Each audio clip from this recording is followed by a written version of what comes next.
Question number 447.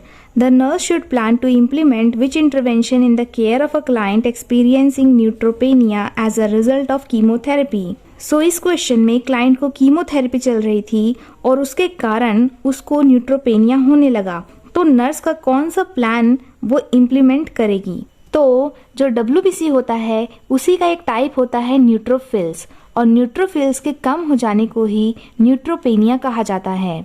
और जैसा कि हमको पता है कि WBC हमारे डिफेंस मैकेनिज्म का वर्क करता है, तो एज वी नो कि जब भी किसी पेशेंट को कीमोथेरेपी चलता है तो कीमोथेरेपी में इम्यूनोसप्रेसेंट्स भी दिए जाते हैं, और इम्यूनोसप्रेसेंट्स हमारी इम्यूनिटी को सप्रेस करते हैं, जिसके कारण इन्फेक्शन वगैरह होने के चांसेस बहुत ज़्यादा बढ़ जाते हैं।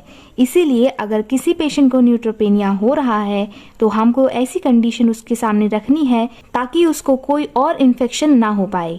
इसीलिए पहले ऑप्शन में लिखा है रेस्ट्रिक्ट ऑल विजिटर, तो ये भी हमारे प्लान में इंक्लूड हो सकता है, लेकिन हम बाकी ऑप्शंस भी देखेंगे। सेकेंड है रेस्ट्रिक्ट फ्लूइड इनटेक, इसका कोई रोल नहीं है इन्फेक्शन कंट्रोल में। थर्ड है teach the client and family about the need for hand hygiene. Third है कि हमको हैंड हाइजीन परफॉर्म करना है, तो हम सब ने नर्सिंग के फर्स्ट ईयर से ही पढ़ा है कि हैंड हाइजीन कितना इंपॉर्टेंट है क्लिनिकल सेटिंग या फिर होम सेटिंग में, क्योंकि ये सबसे पहला मेजर और प्राइमरी वे है इन्फेक्शन स्प्रेड होने का। इसीलिए हैंड वॉशिंग सबसे पहला प्रोसीजर होगा इन्फेक्शन कंट्रोल के लिए। ऑप्शन 4 में है insert an indwelling urinary catheter to prevent skin breakdown.